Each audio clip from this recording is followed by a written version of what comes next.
I'm going to answer this question that this person sent me. I'm going to break down what's really happening in this scenario and guide you on what you can do differently if you find yourself in this scenario. So, what do you do when a child reacts by now refusing to do what they originally wanted to do when you allow them after telling them no? Then they throw a fit when you take the option off the table. For example, my boyfriend's daughter was being extremely rude and talking over her father the other night, so I took the lollipop she had away and she got upset. I told her she could get it back if she apologized and quit speaking over her father.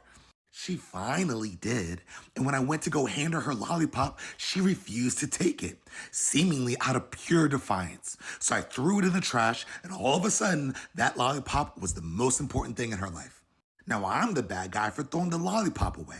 For clarity, I threw it away because this is a problem we've had with her for a long time. Defiance to what she originally wanted because we're finally telling her she can have it so she doesn't want it. But as soon as she can't have it anymore, all hell breaks loose. This kind of stuff doesn't just happen in our adult-child relationships. It happens in all of our relationships. So let's break this down. The story starts with the daughter's behavior being perceived as rude and disrespectful. Now, this adult who sent me this question might have started off in executive state where she had all of her skills, she was regulated, most able to be helpful and problem solve with the child in a helpful and healthy way. But the story she's telling herself is that this child's being rude and disrespectful, so that automatically downshifts her to the emotional state of her brain where she's gonna see the world as me versus you, and she's gonna operate in a power struggle with this child. She wanted to keep herself up in an executive state. She could have told herself a different story, like maybe this child is speaking loudly because they want to be heard, or maybe they're seeking connection. And from an executive state, it's easier for us to come up with solutions. Like, oh, you wanted to be heard. Next time, come close to me and whisper like this so you can be heard. Or you want to say something to your dad. Next time when your dad's on the phone, you want to say something to him, squeeze his hand to let him know you have something to say, and he'll squeeze it back to let you know that he sees you and he hears you. It's best to practice these things ahead of time, but let's move on with the story. Now, because this adult is in this emotional me versus you state, they take the lollipop away from the child, which immediately downshifts the child to an emotional me versus you state and creates a power struggle. Our state as the adult will dictate their state as a child. So now we're just adult and child butting heads, trying to win against each other. And if we're at the point where we're just trying to win against a child and we're just trying to overpower them, then we're already losing. I mean, it's not even a fair fight. Adults have so much more power. We have the power to just take things away from them at a whim. We can choose to hit them. We can choose to shame them. It's not a fair fight. And it's just not helpful for creating healthy relationship habits, building useful skills, and learning to navigate problem solving in a helpful way. So, of course, when the adult takes the lollipop away and tries to force the child to apologize, the child is resistant. We put them in that me versus you state by the way that we responded to them.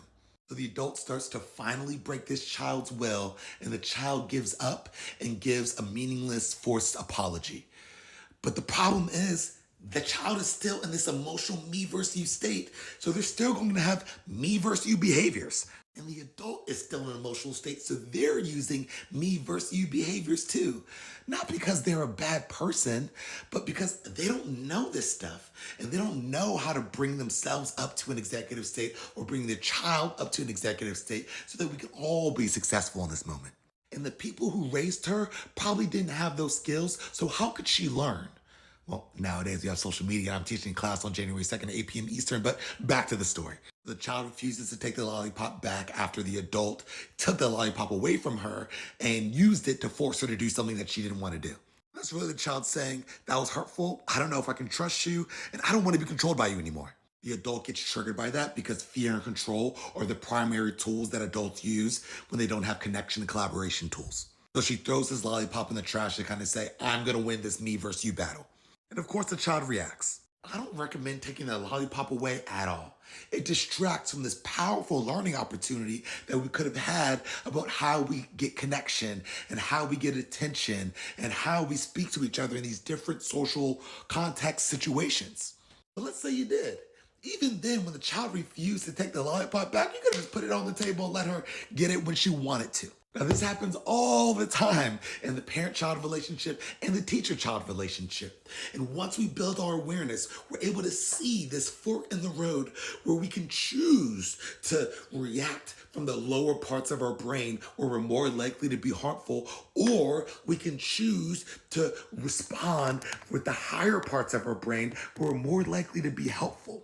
And the more we're able to choose to move up to the higher parts of our brain, the better quality relationships we will have throughout our lives. And that's all relationships.